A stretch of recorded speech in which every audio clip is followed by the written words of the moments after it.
Bom dia! E aí, pessoal, estamos aqui para mais um podcast Curados para Curar.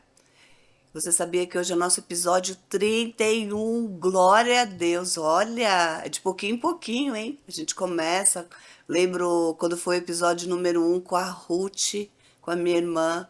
Foi fantástico, assim, a primeira experiência, o nosso primeiro episódio. Hoje está no episódio 31.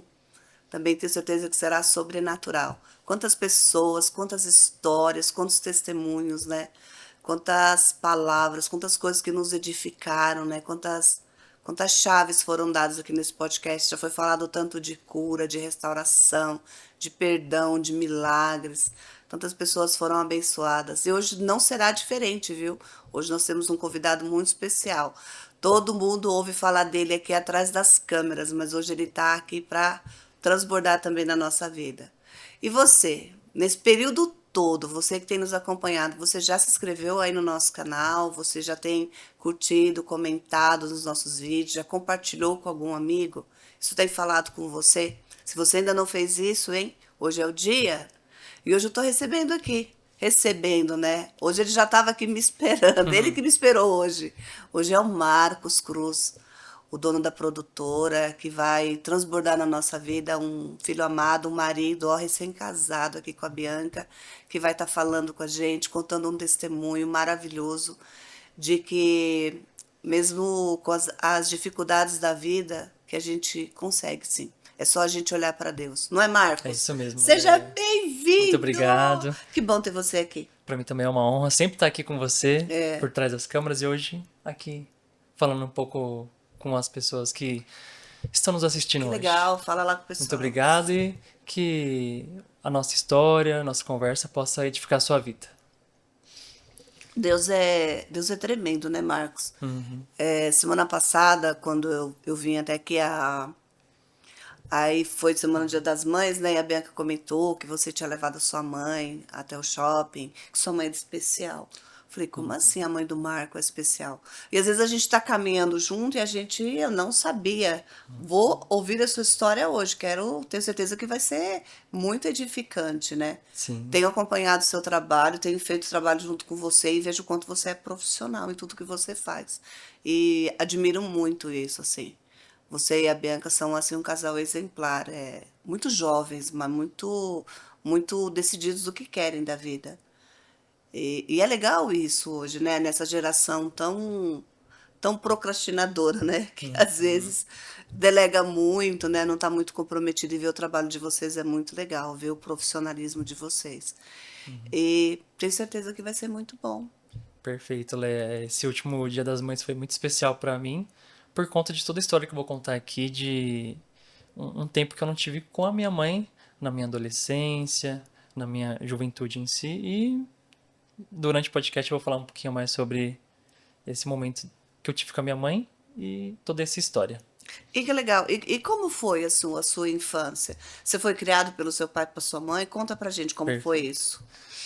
Desde que eu nasci, a minha mãe ela tem um problema que se chama esquizofrenia, Ah, que mexe muito com as emoções da pessoa e algumas coisas ela não tem controle sobre as decisões dela. Então, dado isso, ela não poderia cuidar de mim por conta de ela não ter esse controle, né, sobre o que ela vai decidir. Então, desde que eu era criança, eu fui morar com a minha avó. Meu pai também não tinha muitas condições de cuidar de mim. Então, a minha guarda passou para minha avó, porque ela era a única no momento que poderia cuidar de mim. Minha avó por parte de pai, família por parte de pai. E vivi a minha adolescência, minha infância inteira junto com a minha avó. Então, basicamente, os filhos dela já tinham crescido, já tinham seguido sua vida, então eu tive todo o tempo do mundo para ela cuidar de mim. você foi morar Porque com a sua avó, você tinha quantos anos? eu tinha por volta de 3 a 4 anos, se não me engano. Você não tem outros irmãos? Eu tenho outros irmãos, mas não tenho contato. Eu Ah, tá. sou o último filho da minha mãe, então todos os anteriores também são mais velhos que eu e seguiram sua vida. Só que não tenho contato. E dado isso, eu fiquei mais com a família do meu pai, então não tenho muito contato com a família da minha mãe. Desde tio, minha avó, não tenho tanto relacionamento. isso se dá desde a minha infância, né? Porque eu já fui separado dela por conta desse problema. Só que hoje eu entendo que isso é um problema. Quando eu era criança, ninguém me explicava e eu não entendia. Então eu achava que eu estar perto dela era um perigo. Então eu não entendia se ela queria cuidar de mim ou não. E eu entendo que hoje, né? Ela, sim, queria cuidar de mim, mas Ela não sabia não como. sabia e não foi dada essa oportunidade. Então, desde cedo eu fui criado pela minha avó e eu tive esse amor de vó. Então, como eu citei pra você, todos os filhos da minha avó já eram crescidos, já tinham sua própria vida, então ela teve todo o tempo também para cuidar de mim. Então, ela cuidava de mim, me dava instrução, direção para eu ser uma criança que, mesmo com essa dificuldade familiar, pudesse ter uma vida boa pela frente, né? E eu, de certa maneira, senti essa falta da minha mãe. E como que eu percebi que eu sentia isso? Porque na escola eu era muito agitado, uma criança muito ativa. Então, de certa maneira, eu precisava, sabe, pôr essa energia pra fora e como eu não tinha com quem contar em casa, né? Por exemplo, minha mãe, meu pai, que eu não tinha muito contato. Então, na escola eu era uma criança muito agitada e isso me fez muitas vezes ir pra diretoria, porque eu era muito agitado, então muito bagunceiro, né? E hoje eu entendo que isso fez uma falta dentro de casa, né? Ter esse relacionamento com os pais. Nunca tive isso na minha infância. Então, tive o contato com minha avó, mas não é a mesma coisa, né, do que um pai e uma mãe cuidar do seu filho. Dado isso, a vida foi passando, a minha adolescência chegou e toda essa fase eu morei com a minha avó e ela veio a falecer, né, por conta da idade. Ela morreu em paz, não teve nada que tirou a paz dela, né? Então, até o último suspiro e morreu. Foi Sua avó assim. faleceu, você tinha quantos anos? Eu já tinha uns 12 a 13 anos, se eu não me engano. Foi bem na minha fase de adolescência mesmo.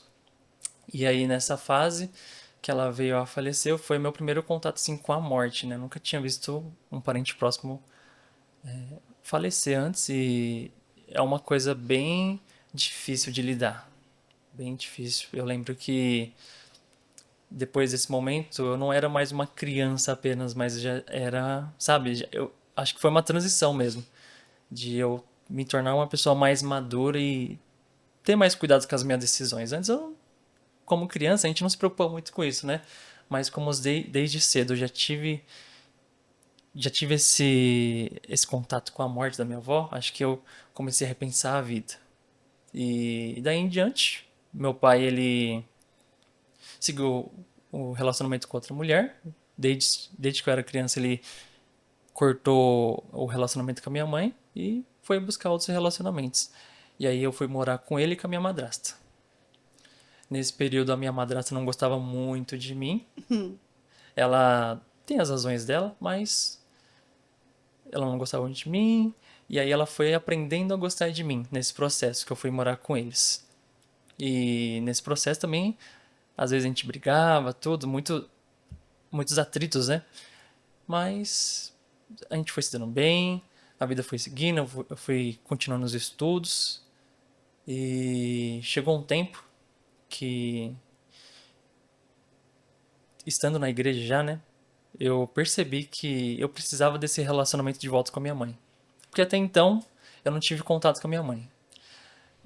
Desde que eu saí, que eu fui morar com a minha avó lá pelos 3 4 anos, até por volta dos meus 18 anos, zero relacionamento com a minha mãe. E eu não lembro muitas coisas, né? Mas uma que me marca muito é que sempre nas reuniões de pais eu via a mãe indo lá na reunião, representando seu filho.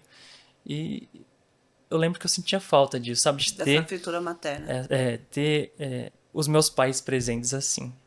Acredito que se eu tivesse eles, muitas coisas seriam diferentes na minha vida hoje. Mas faz parte, né? A gente não pode tomar decisões por outras pessoas e a gente tem que tomar as próprias decisões da nossa vida. E aí, conforme eu fui crescendo, eu tenho mais responsabilidades, eu tenho mais poder de decisão sobre a minha vida, porque quando a gente é criança, a gente está debaixo da responsabilidade de outras pessoas, A né? Então, tutela de alguém, né? isso, a gente não pode falar, vou fazer o que eu quero. Não é assim que funciona.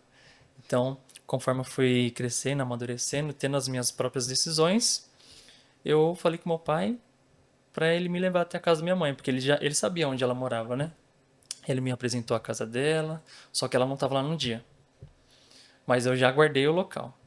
Aí depois, outro dia eu fui sozinho, ela não tava. Eu fui pedindo direção de Deus para quando fosse o momento, né, de eu me reencontrar com ela, de ele me falar para ir até lá.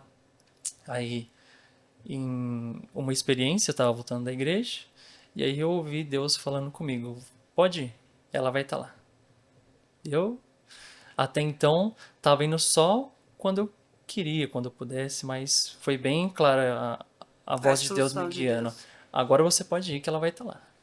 É como se ele antes não quisesse e fizesse algumas coisas, mas eu ouvi essa voz.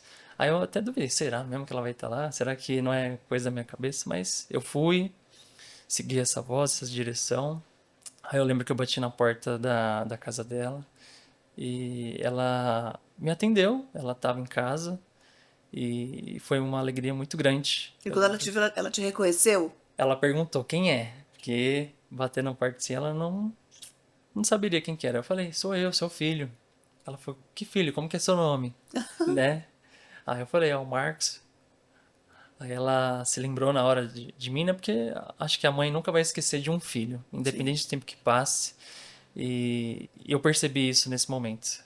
Ela, a entonação de felicidade, meu filho, Marcos. Aí na hora ela correu pra dentro, pegou a chave, foi abrir o portão e me recebeu com um abraço muito gostoso. Eu acho que assim, era um abraço que eu realmente precisava e eu acho que naquele momento, né, foi um abraço que me curou de muitas feridas que tive por dentro, toda essa falta. Às vezes vai criando muitas feridas que a gente não enxerga, né, mas vai se fazendo presente durante o dia a dia.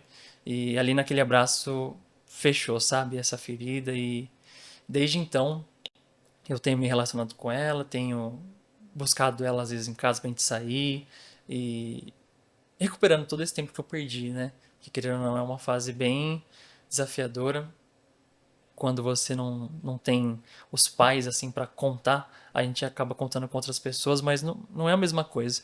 E muitas coisas que eu acho que eu posso contar com outras pessoas, eu guardo pra mim, porque tem coisas que só realmente a gente pode contar com os pais. Então, muitas situações tive que lidar sozinho. E, e é basicamente isso. Você foi obrigada a ser forte muito cedo, né? A Exato. ser adulto muito cedo. Uhum. Então, desde cedo, quando eu já enfrentei a morte da minha avó, foi uma fase que eu mudei os meus comportamentos, as minhas atitudes, até porque, como eu estava morando com ela, eu não sabia se eu iria morar com alguém de novo, né? Se o meu pai poderia cuidar de mim, porque eu lembro que ele não podia. Então, de certa maneira, eu não sabia se eu ia ficar com alguém. Mas Deus sempre foi cuidando de mim e se mostrando presente em minha vida. Isso é muito importante. E eu só percebi que isso foi uma obra de Deus quando eu realmente comecei a ir para a igreja, entender, porque até então eu não entendia. Achava que as pessoas, de certa maneira, não gostavam de mim, né? Era um pouquinho rejeitado. Mas eu também não posso me fazer uma vítima, né? Eu tenho que entender que faz parte do plano de Deus tudo que aconteceu e onde eu estou hoje, né? É graças por todo esse processo que eu passei.